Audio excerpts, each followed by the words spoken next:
Welcome back to the Enlightened Misfits podcast, a place where we have real conversations about healing, spirituality, entrepreneurship, and what it truly means to live in alignment with your own life. I'm your host, Lauren Perlingi, an intuitive human design business guide, a trauma-informed coach, the creator of the 90-second method, the framework that helps people regulate their nervous system, shift emotional patterns, and make aligned decisions. And this podcast is for the misfits that maybe you call yourself a seeker, maybe a cycle breaker, or the leaders who know why they are here to do life different, and the ones that can walk that path through darkness, question the systems, and are choosing a life and business that honors who you truly are. So today's episode is a powerful one. It's about resilience, reinvention, and the truth that it's never too late to begin again. Our guest, Dallas, welcome, is here with us, and he is known as a 16-hour coach and emotional baggage handler. I'm so happy to have this conversation with you. Welcome. Great to be here, Lauren. Yeah, of course. So I want you to first start out by having you introduce yourself to the listeners and maybe share a little bit about your journey and what brought you to the work that you do today. Sure. How about we start first by reaching an agreement? And the question would be, what do we all want? What does every human being want in the end? Our destination that we all reach for our entire life. I Right. suggest it's to be happy. Yeah. It's that simple. A peaceful heart, a still mind, without worries and troubles and confusion, just to be happy. And that's all anyone wants. Could you agree with that? Yeah. Wholeheartedly. Yep. So why aren't we? Yeah, that's a good question. If it's that simple and we all say it's what we want, ask any parent, what do you want for your child? And after they go doctor, lawyer, astronaut, whatever, Right. they will, in the end, they will say, well, I just want them to be healthy and happy. Yeah. So if we all know the destination, then we all know our life's purpose and its meaning. Why are we running around pretending there's this great meaning and this great purpose and we have to find it? We all know it. Yeah. So why aren't we doing it? Because we're not. Right. Right. So there's one thing gets in the way. It's what I call the story mind. Yeah. You are born, I am born, and we are all traumatized. It Right. is the initial step of our life is trauma. Look, you just spent 9 months floating in this beautiful chamber, peaceful, calm happiness, the destination. And all of a sudden, you're torn out into the world, and every baby has the same expression. That's Yeah. trauma. Yeah. Then the baby's put on mom's chest, the baby calms down, the heart rate slows, and everyone goes, look at this beautiful baby. Everyone sees the same thing. They see beauty, love, and happiness, the destination. Yeah. And then starts life, and life becomes external. What happens to me? What's said to me? What I see, what I feel, what I touch, what I smell, what I taste, everything is externalized. That initial beauty is now turned outward. Right. Everything about our lives is an experience of what happens. So, like many people, went through a lot of psychological and physical abuse as a child. Mm-hmm. Um, and I came out of it knowing that I wasn't good enough. I Yeah. didn't fit in. I wasn't a part of the team. There was Right. something wrong with me. Yeah. I wasn't smart like other kids. I was in trouble all the time. And I turned these pieces into a story of what happened to me. And everyone reaches a certain point, usually after 7, 8 years of age, where we suddenly start identifying to our story. Right. Ah, that's me. I'm the person who had this happen to them. I'm the person who did these things. My history become pages and chapters of this book that I carry around with me, the story mind. Yeah. And the story mind is constantly narrated in our heads by the ego. This Right. voice that never shuts up is Right. constantly chirping away, talking about other people, what's happening, am I safe? Is it a problem? Constantly. Am I good enough? It just never ends. And everyone has the exact same story in that essence. All of us. Yeah. All of us walk the same road. We just wear different shoes. But we're Right. all on the same path. And we're all pretending we want to get to this great destination. Well, if there's enough baggage, trauma, things go wrong, usually in childhood. If Right. there's enough, we put it in a bag and we call it our emotional baggage. And we throw it over our shoulders and we walk forward in life carrying it. Yeah.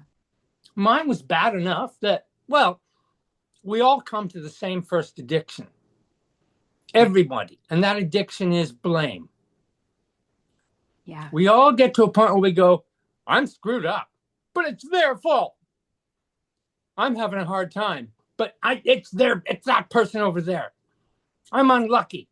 They hurt me. It's all outward. And that's a defensive system. That's why it's an addiction, because it defends our pain. If I'm not responsible, somehow I don't have to face what's going on in me. I can keep it away by blaming other people. I can blame the economy. I can blame politicians. I blame my wife. I'll blame my kids. I blame my boss. Some people spend their whole life in that addiction. That one addiction never ends.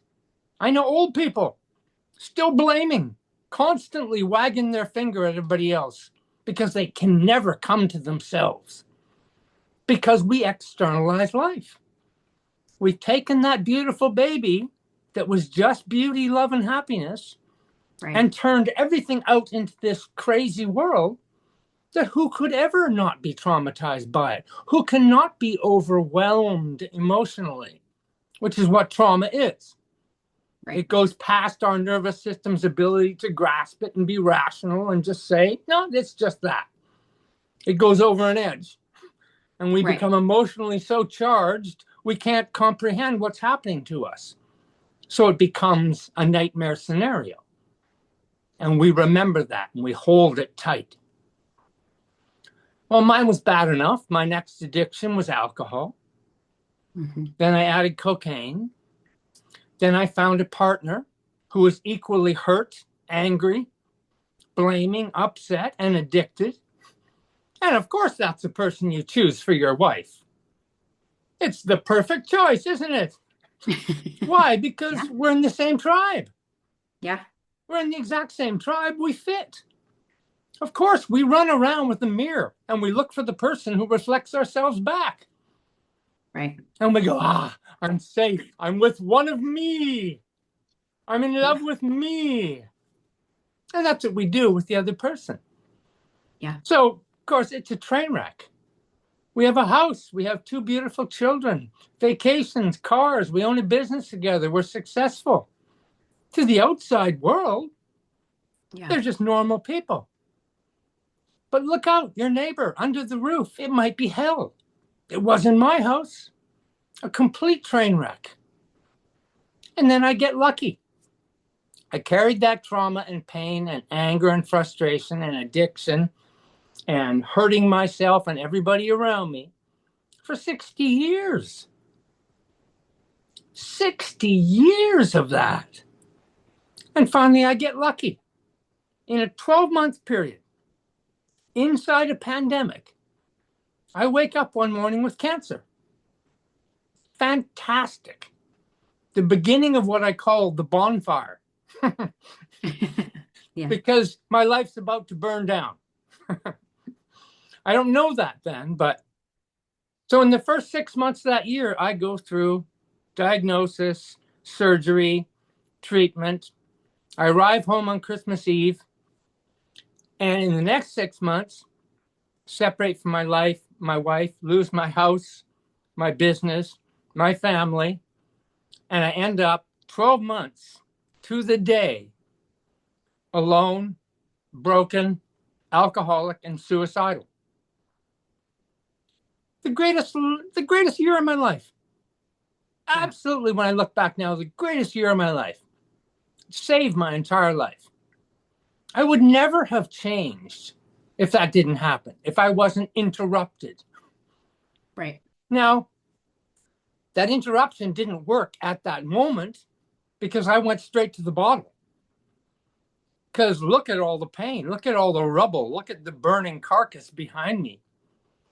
Right. My story lay burning on the ground. My book was just ripped to bits. And I could not comprehend it. I was in trauma again. And I was grieving what I just lost. I wanted it back. I mean, that's insane. The thing that almost killed you, I want it back. Yeah. And it speaks to the worst things about us are things we hold on to and we create security in. The worst. Yeah. This is why I can say 9 beautiful things to Lauren today and make one criticism. And tonight she's at the kitchen table going, can you believe that guy said that? Well, what about the 9 beautiful things he said? They're outweighed.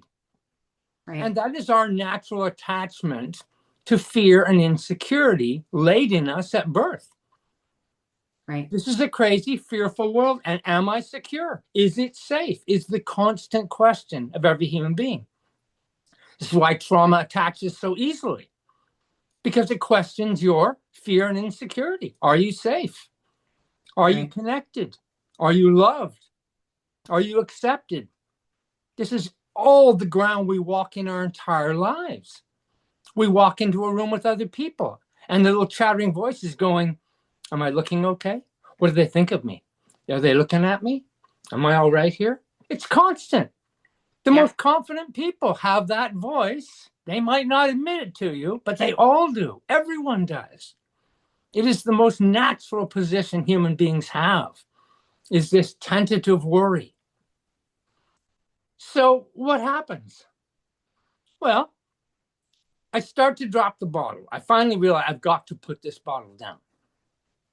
And at the same time, a podcast playing in the background while I'm making dinner one night, a man talking about consciousness said 3 words that have fundamentally changed my life completely. The 3 words were, show me yesterday. That was it. I mean, I had the Hollywood reaction that I always thought was silly. I mean, completely bowled over, shocked, struck by lightning, dropped a knife, almost fell to my knees because my brain hooked up right away with that. And it said, hold it. Where's yesterday? Well, look, Lauren and I are here today. Lauren can touch a table in front of her. She can touch herself. If we were together, you could touch me and I could touch you. And we know it's happening. This is real. Right. This is absolutely here. But what happened yesterday? If it was real, where did it go? Right. If we are functionally, literally, physically real here, how does yesterday just vanish? How come when I wake up in the morning, I can't go to a file cabinet and pull yesterday out and go, look, Lauren, here's yesterday. It's not a physical thing. Right. And so right away I went, hang on a second. I almost chose to kill myself based on a story I had believed about myself. Yeah. If yesterday isn't real, if I can't tangibly touch it, if a doctor can't open me up, look in my brain and find it, what am I believing? If it's not reality, I've let a fictional story of my past almost kill me. I was traumatized 50 years ago. How did it get here today? Did someone walk behind me with trauma and say, oh, don't worry, I'm right here. I've got it. I'm ready. Whenever you need it, it's right here. No. Right. How did it get here? How did it traverse 50 years? It happened. It was a physical happening 50 years ago. Right. No one is traumatized. People experience traumatic events. Right. They're not traumatized by the event. They are hypnotized by the meaning that they put on the event, believe about the event, and that's what they carry. When you talk to people about their trauma, they don't talk about the event. I mean, they do talk about the event, but when they experience it, it's not the event they experience. They experience the feeling they take from it. They experience the fear, the unsafety, the crippling, am I going to be okay? That causes anxiety, that causes all sorts of psychological disordering in the psyche. That's what they take. It's not a physical thing. Right. So no one is traumatized. They experience a traumatic event. And the language is terrible here because it makes it like you own this thing. A psychic wound, a lot of psychologists and psychiatrists will call it. But they opened up my brain. They couldn't find a wound. Right. Where is it? Right. We don't know. We have to understand that we are speculating on how I feel now at this moment. Because I'm not alive yesterday. Yesterday doesn't exist. I'm not alive tomorrow. It doesn't exist. We're only here right now. And there's nothing happening. Right. This is one of the key points of life. Nothing is ever happening. You're just here. We can only have something happen if I go to my memory of the past or my expectation of the future. That's the only place something's happening. Right. We're just here. We're just being right now. We are that love, beauty, and happiness in the exact moment. And everybody goes, well, that's ridiculous. I've got all these problems. I've got these things to do. You know what happened to me yesterday? You know what she said to me? Oh, my God, I got to go to this meeting. Am I going to be good enough? I got to practice. Yeah. All that is not here now. That's travel, time travel. Going back in time or forward in time. Back in time, everybody's got trauma. Everybody's got trouble. Anyone can go there and be hurting themselves in this moment. I punch myself in the face all the time with, are you good enough? Oh, you screwed up. Oh, you dummy. Right. What is that? Who is talking to who? Your story is talking to you. When I meet Lauren in real life, I say, nice to meet you, Lauren. Tell me something about yourself. You don't tell me about the being.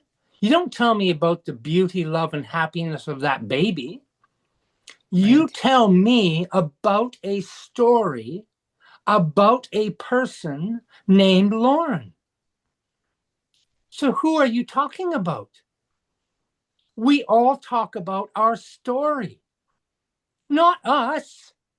We talk about the things that happen to us. We talk about this external world, our experience.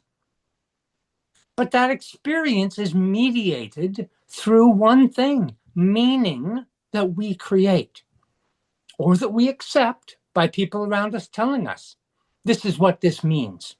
This is how you should feel. My God, today on my phone, the weather says this many degrees temperature. And then it says, feels like. Even the weather tells me how to feel. We have a culture that says celebrate your feelings, honor your feelings. No, feelings are liars. Every day we feel stuff that isn't true. Our minds make up stuff and we feel, oh my God, worried, or we feel excited about something that's going to happen. It's creation.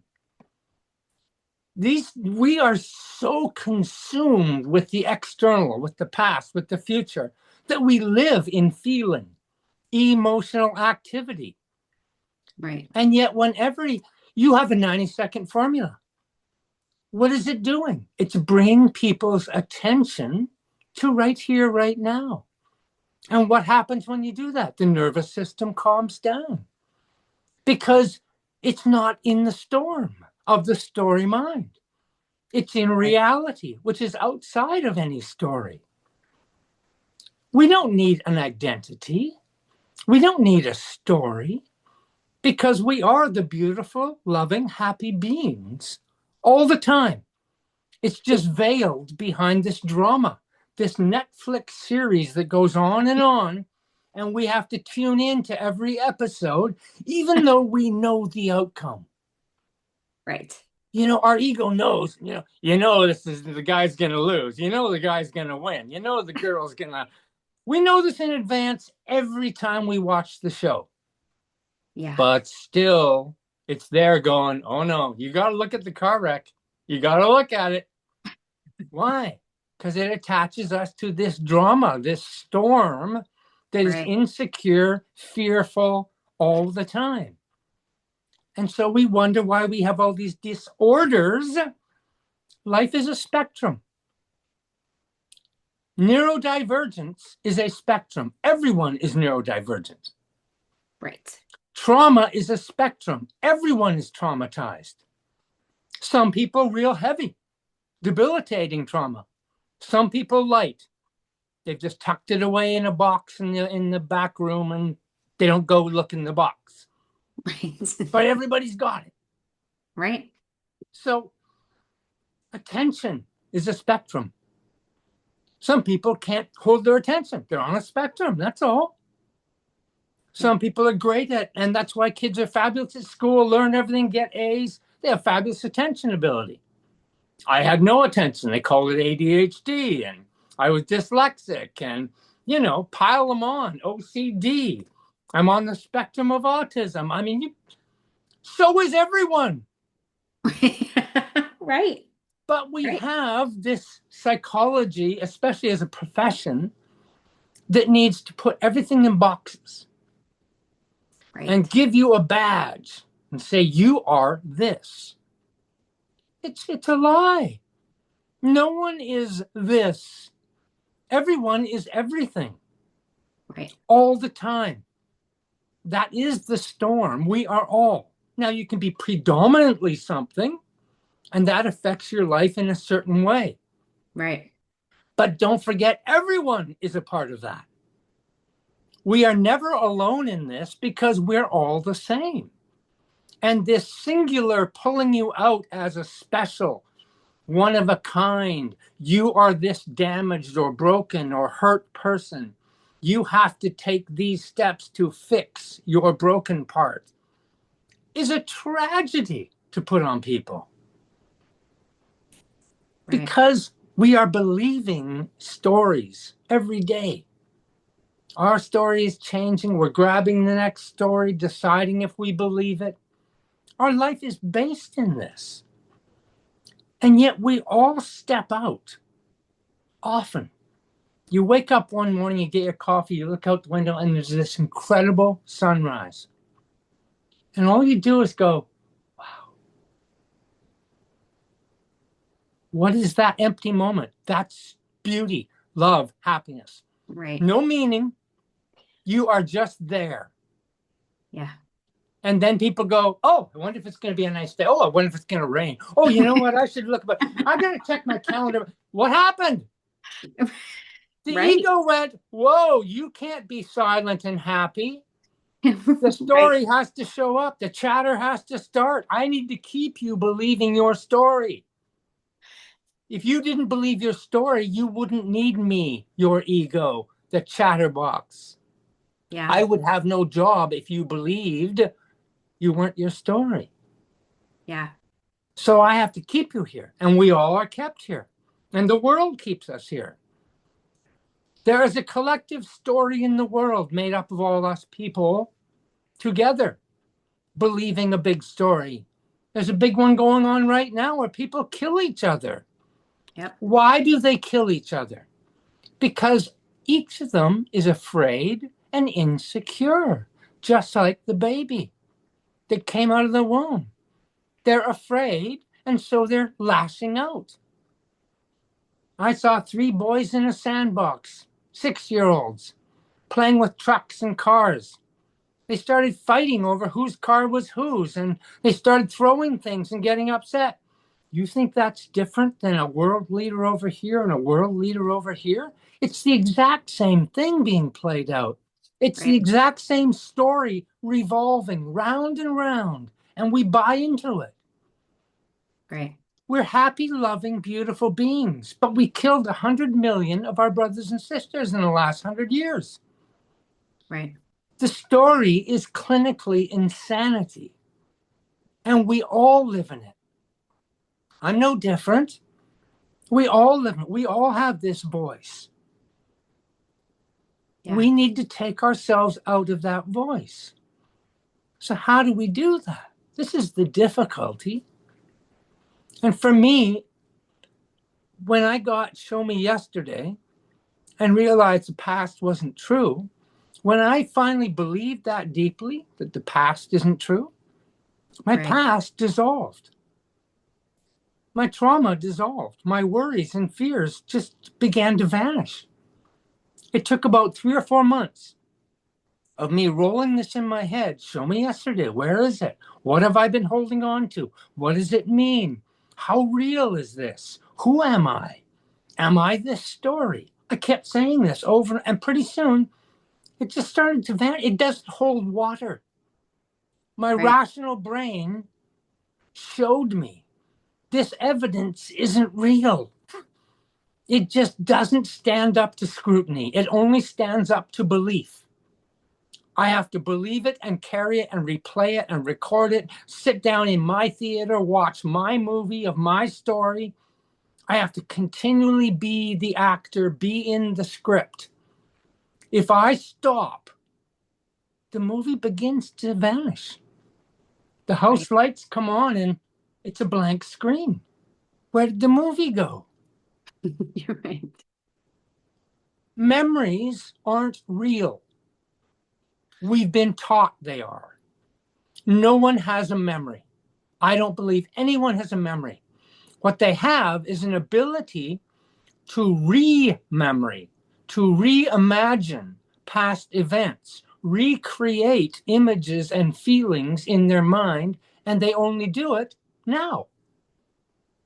You don't create a memory in the past because you can't go there. Right. So where is it?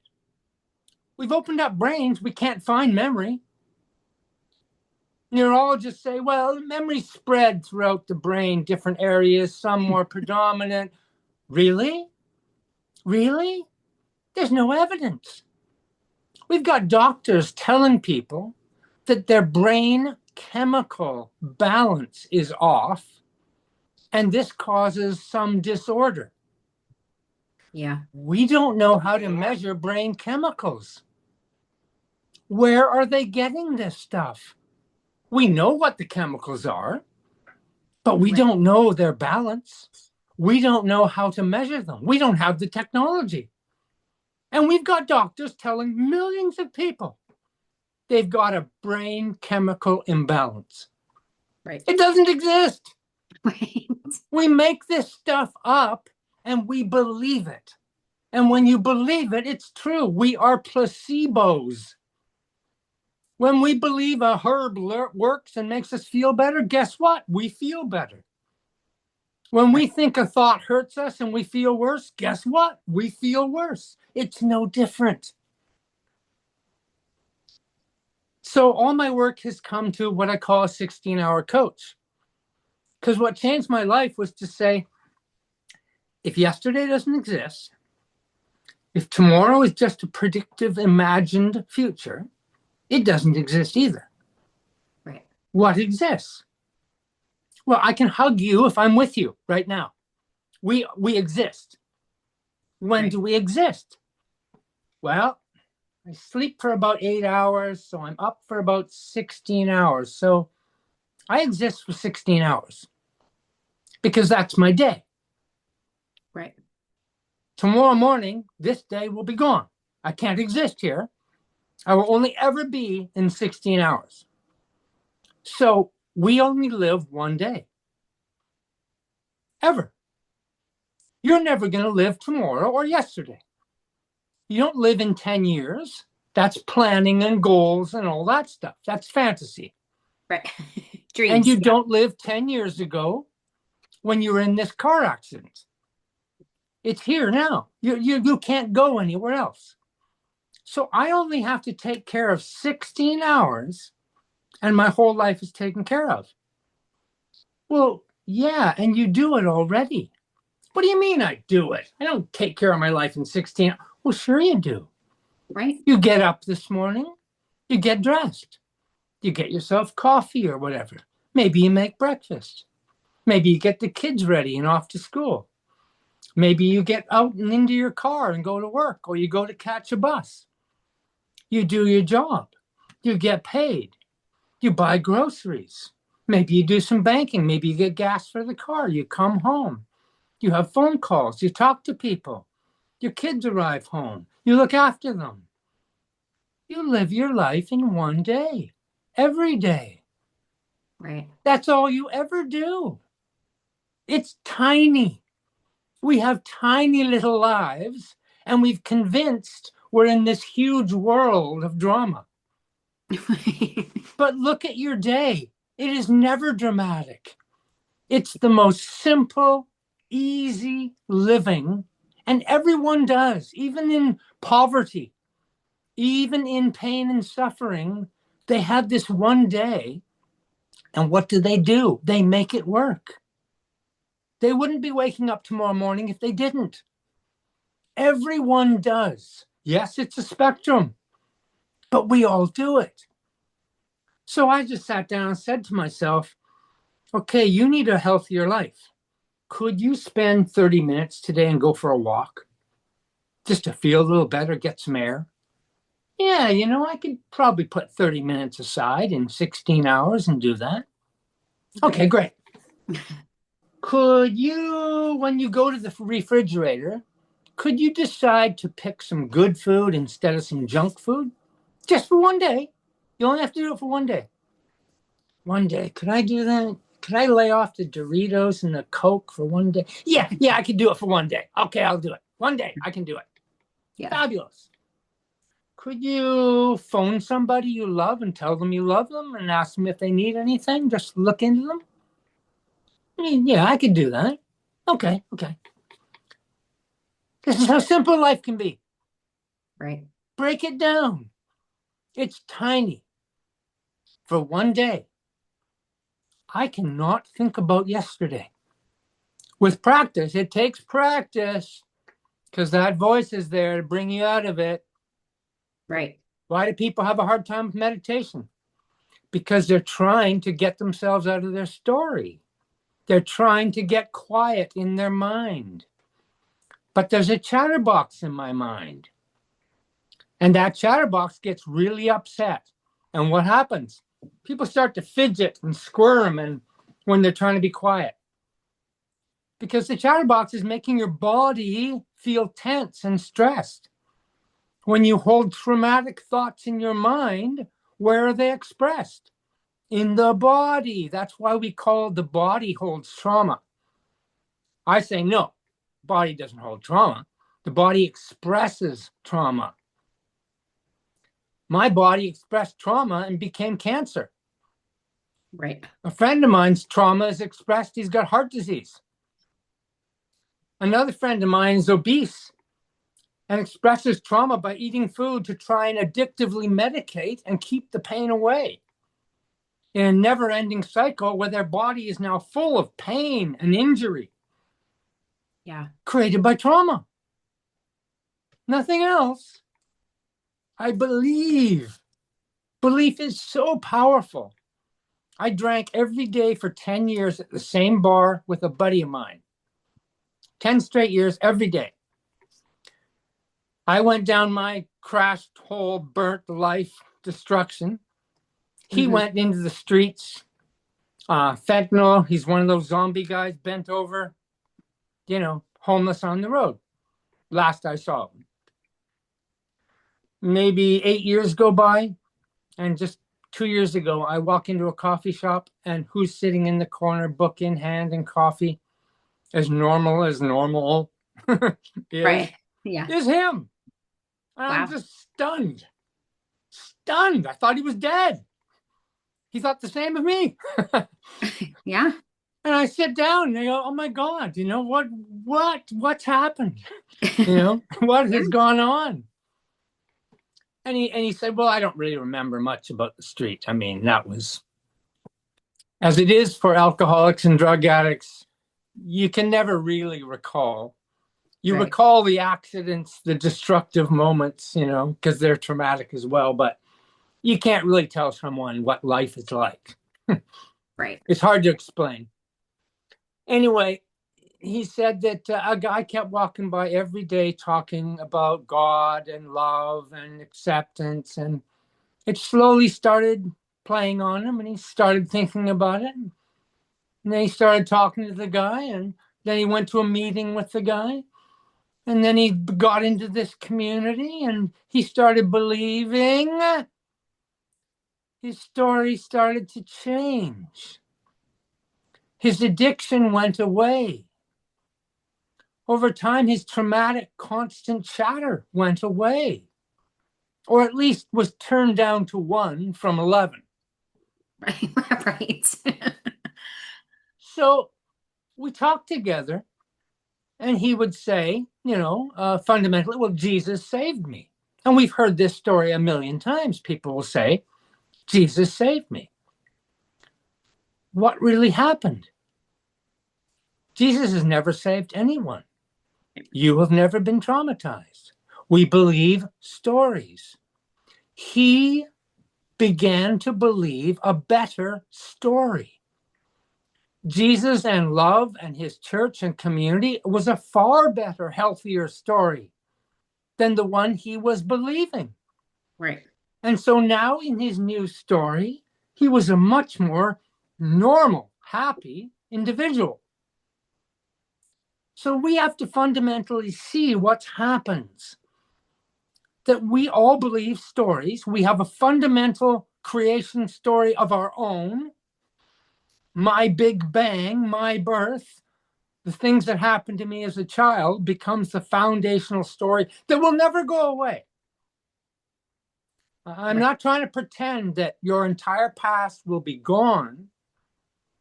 But I'm saying is you will not have to revisit it so often, because it is the repetition is what we call memory, because I'm reimagining the past. If I reimagine it less, it becomes less powerful in my life. It is that simple. We are that simple as creatures. Right. If I do nothing but imagine a beautiful day, it's a beautiful day. Rain, snow, sleet, hail, sun, wind, it doesn't matter. It's just weather. It's not weather that I turn into meaning. Right. And the meaning is what can hurt me. Right. I sat down with 5 of my brothers and sisters not too long ago, and we talked about childhood memories. Almost every memory that we all experienced together, we could not agree on what actually happened. Interesting. Because all our memories are a little different of that event. Yeah. And we all see it a little differently. We all see the impact differently. So none of us could really agree on what the memory was. 10 people see the same car accident. They're all interviewed and they all see a different accident. Right. We all have a perception that is linked to how we see things. And that's why I can bring someone to see this, but they can't see it.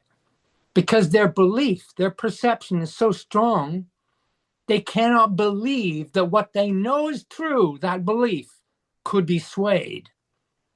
Not believe my story? Are you mad? That's who I am. It's my identity. How could I not believe me? Yeah.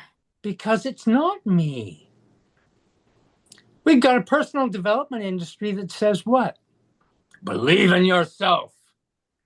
I say no. Yeah. Disbelieve yourself, because the self you believe is a story about you. Right. Yeah. And so personal development, self-help, psychology is doing what? It's saying, here's your house, you. We're going to put new windows in the house. We're going to buy new appliances. We're going to paint the walls, get a new roof. You've got a better house, a stronger house. You've got grit and determination. You're resilient. But we've done nothing to the foundation. The actual story of who I think I am doesn't change. This is why we set goals and we have vision boards and we fail. 95% of people fail reaching their goals. And has been the same stat for 100 years. Universities all over the States have run studies on this. No matter how much they visualize and do it, 95% of people don't do it. Why? Because they're trying to put new paint, a new roof on their house, but the foundation is broken. And the foundation is what they truly believe. And until you can get to the belief, it doesn't matter what you do. You can look great. I can have a Lambo. I can have a big house. I can have a hot wife. Doesn't mean I'm not a wreck inside. We got billionaires with $1 billion in one pocket and an itchy, worried, scared, insecure feeling in the other. Right.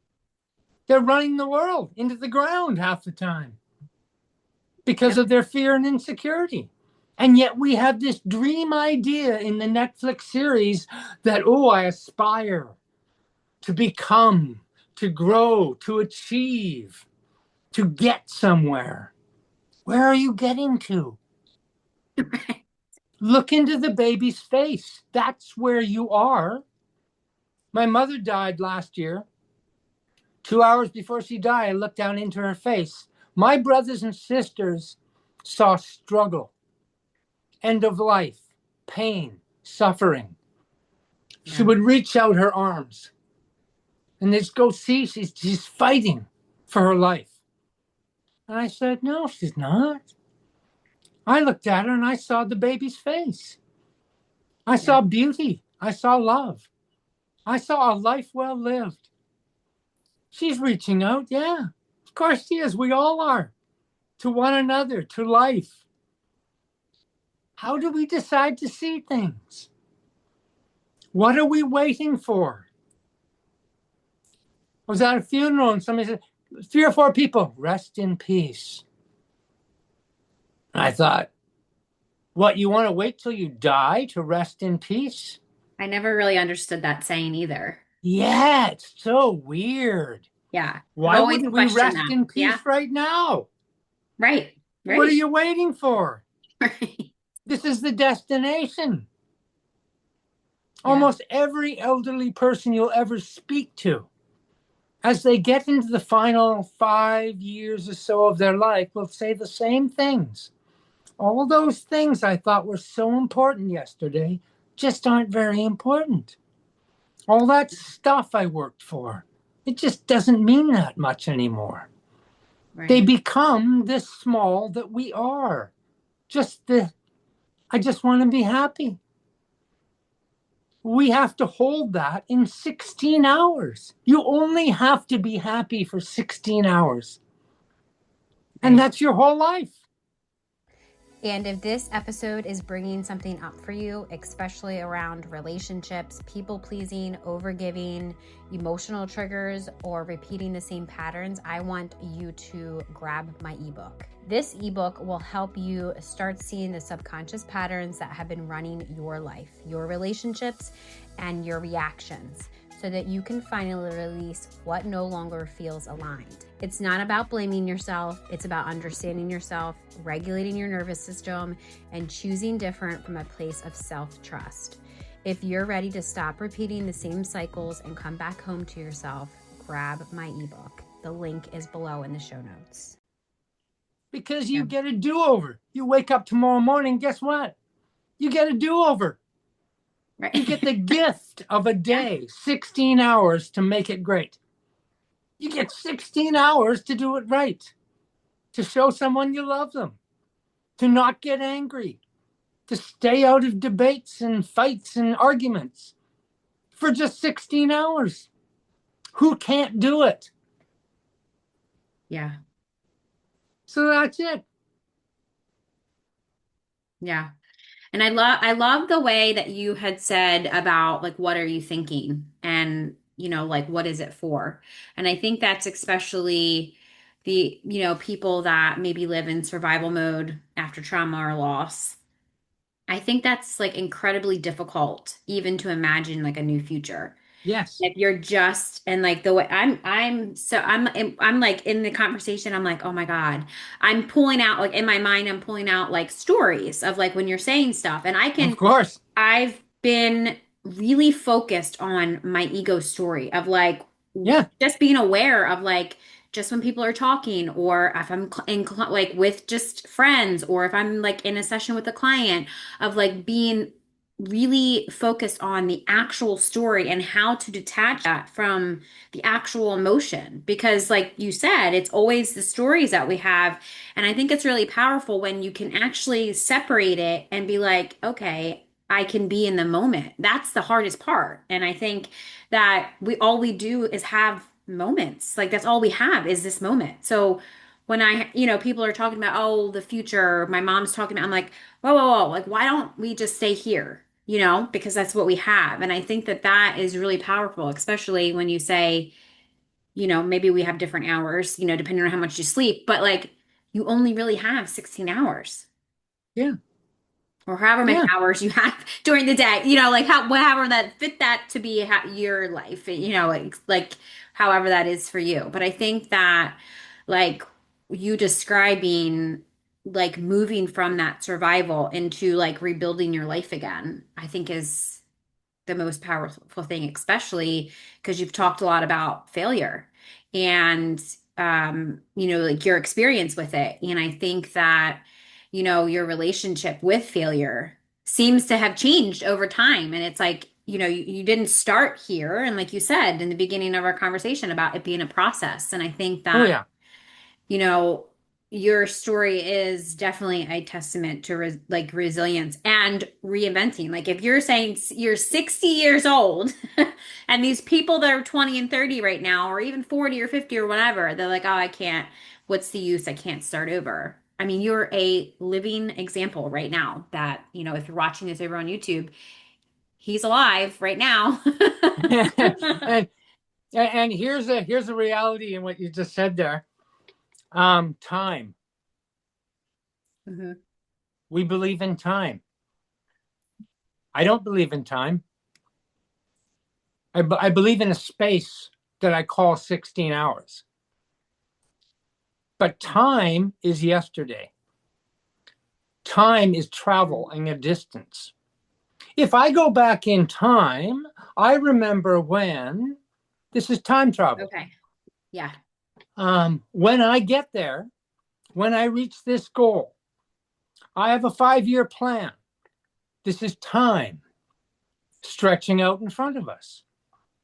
Right. Most people spend 90% of their day, that's 16 hours, they spend it time traveling, either backwards, reviewing what has happened, or Yeah. forward, thinking about what they'll do, what will happen. That's anxiety, creating, oh my God, this could go wrong tomorrow. Right. That's what anxiety is. It's time travel and creating a story that has never happened. Yeah. Time travel backwards. Oh, well, 20 years ago, I remember. That's recreating a story that you believe about yourself. So if you remove time, when you're here right now, you and I, there is no time. Why? Because what time is it right now, Lauren? It's now. It's Right. not a number. It's just now. Right. When I leave this podcast, and you turn on your computer and check emails, what time will it be in the future? It will be now. Right. It's never going to be anywhere but now. But we've invented this travel, which creates time because it's a distance away from, towards, and we spend our lives in time. And it's not reality. The only reality is now. So the more you bring a person out of time, the more all the baggage falls away. Because our baggage, our problems, our worries, our troubles, our trauma, our anxiety, our depression, everything is in time. Created and kept in time. And we are the time traveler who go there. And then we say, why am I hurting? And I say, because you're in time. Get out of time. Come here. Right. Yeah, it sounds simple, a little bit woo-woo. I like it. Now And that you that's say one that. of the fights we have with people. Yeah. I don't want to believe that's too weird, man. It can't be. Why? For this one fundamental reason, and it's the biggest problem I see in support groups, in psychological disorders, all over the internet, talking with people I've coached. Responsibility. Yeah. We have a culture that has taken the word responsibility and connected it to a victim. And so if I say, I am responsible for my trauma, not for the act, not for the event, but for carrying it all these years. No one did that to me.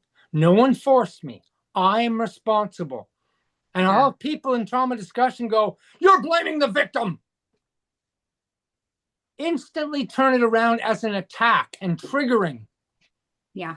How could you be responsible? Well, I can't find anybody who's responsible.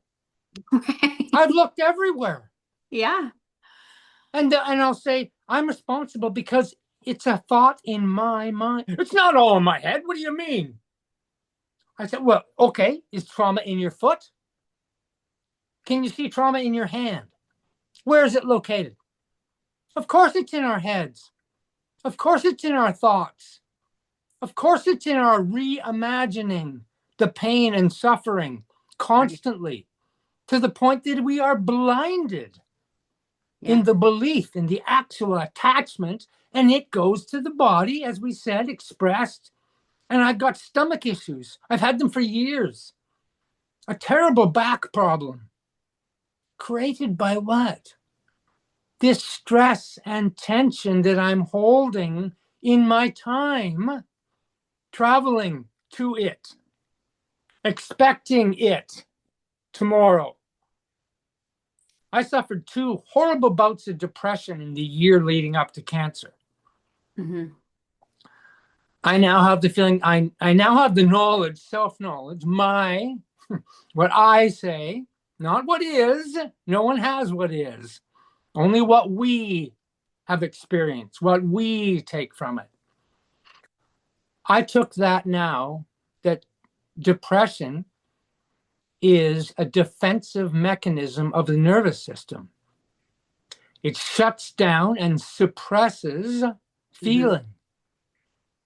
What does everyone in deep depression will tell you? It is an empty, horrible, dead feeling inside, a nothingness that is so hard to comprehend. The mind feels horrendous. It's like your life is shut down. It's like they turned the lights off in the theater and the movie stopped playing. Yeah. Yes, it's trying to help you. That's the nervous system saying, you have overloaded me with stress and worry and anxiety and trauma and fear and insecurity. I can't take it anymore. Right. I'm shutting you down. And the message is, you need to wake up. You're not dealing with it. That's what I think depression is. It depresses, suppresses all the pain and worry and fear into this deep, heavy, black hole of nothing. And that's why it feels terrible. And then we say, oh, it's a disease. You're sick. No, Right. it's your entire existence knocking on the door saying, please wake up. Yeah. Please see you are living in time. You are living in a story. Please Mhm. see you are attached to beliefs.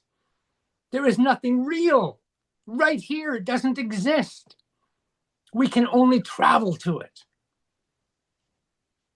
We have to be now, not in some time. 10 minutes from now, you could be all upset and worried by someone you're talking to on the phone or whatever. Yeah. In 10 minutes, you could be angry. Your nervous system could be all jumbled up. You could be feeling knots inside. I can take us into the trauma spectrum right now together. And it's the easiest thing in the world. Because we have Iran, Israel, and America killing each other, you and I could right now sit down together and spend 3 hours thinking about it, talking about it, thinking about where it might lead, talking about how it came to be. We could start building a theater of a story between each other, and we could get worried. I could say, oh my God, this could lead to World War III. Oh my God, billions of people could die. Nuclear bombs could be. We could whip ourselves into what? Trauma. Right. Because we're overloading our nervous system with input that we can't handle. And it becomes an emotional storm. And there are people today being traumatized by that event Right. because they cannot conceptualize, they cannot rationalize in their brain, their mind, then the story is running wild, overwhelming them. Yeah. Yeah. So That feeling you of see how that. we can come to that same spectrum of feeling together anytime we want. Yeah. That's the trauma zone. We can create it. And so we can uncreate it. We could sit together and say, yeah, all those terrible things could happen. Or cooler heads might prevail and we might figure things out and de escalate and turn the arguments down.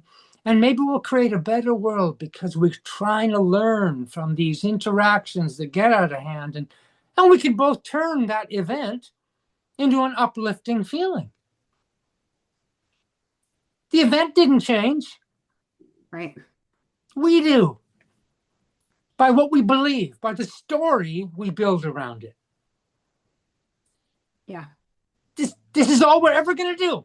Right. We Yeah, only have 16 hours. yeah, I just love this conversation so much because I've had clients lately with so much into the story that I'm like, wait a second. We can only change us, right? And if you want a different family dynamic, a different life, a different whatever you're saying attached to this or that, you have to be the one to do different.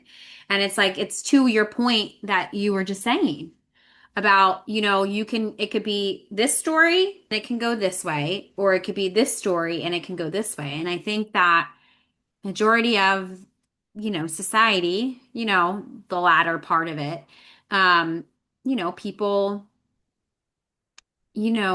tell themselves a story probably from childhood or, worry, like you said. I like the way I'm gonna remember that now, like time travel.